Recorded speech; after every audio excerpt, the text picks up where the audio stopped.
রাজনৈতিক পরিবেশ শক্তিশালী করতে যুক্তরাষ্ট্র থেকে ২৯ মিলিয়ন মার্কিন ডলারের সহায়তা দেওয়া হয়েছে বাংলাদেশে। সেই অর্থ দেওয়া হয়েছে এমন প্রতিষ্ঠানকে যার নামও শোনেনি কেউ। এমনকি সেই প্রতিষ্ঠানে কাজ করেন মাত্র ২ জন। মার্কিন প্রেসিডেন্টের উষ্মা প্রকাশ করা এমন বক্তব্যের পর প্রশ্ন উঠেছে, কোন প্রতিষ্ঠানকে ইঙ্গিত করে কথা বলেছেন ট্রাম্প? বিস্তারিত ইমতিয়াজ আলমের রিপোর্টে।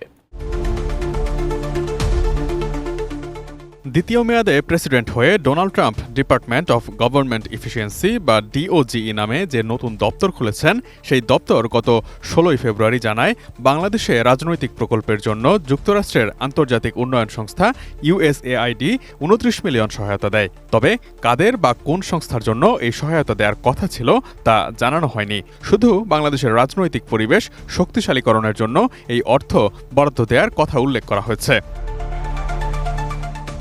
এই ঘটনার পর আবারও সেই ঘটনার পুনরাবৃত্তি শোনা গেল মার্কিন প্রেসিডেন্ট ডোনাল্ড ট্রাম্পের ভাষণে। গত শুক্রবার মার্কিন অঙ্গরাজ্যগুলোর গভর্নরদের এক সভায় প্রেসিডেন্ট বলেন, বাংলাদেশের রাজনীতি শক্তিশালী করতে ২৯ মিলিয়ন ডলার দেওয়া হয়েছে এমন একটি প্রতিষ্ঠানকে যার নাম শোনেনি কেউ। নির্মাণ কাজেও আমি বেছে নেই CSRM TMT 500W, committed for better still।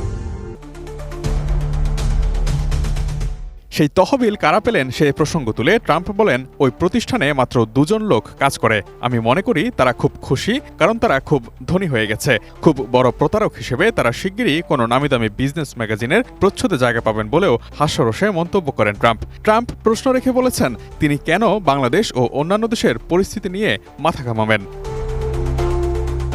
মার্কিন প্রশাসনের এমন ঘোষণার পর প্রশ্ন জাগছে, কোন প্রতিষ্ঠানকে ইঙ্গিত করেছেন ডোনাল্ড ট্রাম্প? দেশের একটি শীর্ষস্থানীয় জাতীয় পত্রিকার অনুসন্ধানে দেখা যায় ২০১৭ সালের মার্চ মাসে strengthening political landscape in Bangladesh বা SPL ইন বাংলাদেশ শীর্ষক ইউএসএআইডির ৫ বছর মেয়াদী একটি প্রকল্প শুরু হয়। প্রকল্পটি প্রাথমিকভাবে ২০২৩ সাল পর্যন্ত থাকলেও পরে মেয়াদ বেড়ে ২০২৪ সালের সেপ্টেম্বর পর্যন্ত চলে। এই প্রকল্প বাস্তবায়ন করেছে যুক্তরাষ্ট্রভিত্তিক সংস্থা ডেমোক্রেসি ইন্টারন্যাশনাল বা DI। ডেমোক্রেসি ইন্টারন্যাশনালের ওয়েবসাইটে এই প্রকল্পে ইউএসএআইডির অর্থায়নের তথ্য উল্লেখ রয়েছে। তাতে বলা হয়েছে, বাংলাদেশে বিভিন্ন রাজনৈতিক দলের সক্ষমতা বৃদ্ধি, রাজনৈতিক দল ও ভোটারদের সম্পর্ক উন্নয়ন এবং রাজনৈতিক সহিংসতা হ্রাসের লক্ষ্য নিয়ে কাজ করে থাকে DI এর এই প্রকল্প।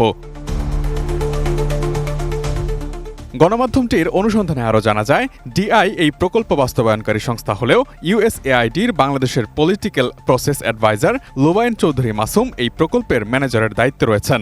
লিঙ্কডইন প্রোফাইলের তথ্য অনুযায়ী লুবাইন চৌধুরী মাসুম ২০১৮ সালের জুলাই থেকে এই প্রকল্পের ম্যানেজারের দায়িত্বে আছেন। ২৮ মিলিয়ন মার্কিন ডলারের স্ট্রেংথেনিং পলিটিক্যাল ল্যান্ডস্কেপ SPL প্রকল্প ছাড়াও তিনি ২১ মিলিয়ন মার্কিন ডলারের নির্বাচন কেন্দ্রিক নাগরিক প্রকল্প পরিচালনা করছেন।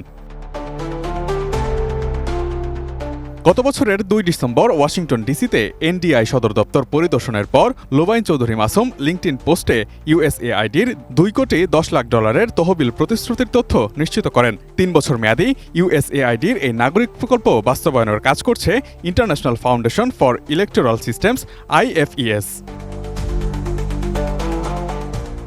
পত্রিকাটির প্রতিবেদনে আরও বলা হয়, মাইক্রো গভর্নমেন্টস রিসার্চ বা MGR নামের একটি গবেষণা সংস্থার পরিচালকের দায়িত্বে রয়েছেন ঢাকা বিশ্ববিদ্যালয়ের সহযোগী অধ্যাপক আইনুল ইসলাম। গেল বছরের ১১ সেপ্টেম্বর ফেসবুকে এক পোস্টে তিনি লিখেছিলেন, হ্যালো বাংলাদেশ 2.0। গত ২ বছরে MGR, সেভ ইউথ ও DFTP দেশজুড়ে বিভিন্ন বিশ্ববিদ্যালয় ক্যাম্পাসে তরুণদের জন্য ৫৪৪টি অনুষ্ঠান ও কর্মসূচি পরিচালনা করেছে।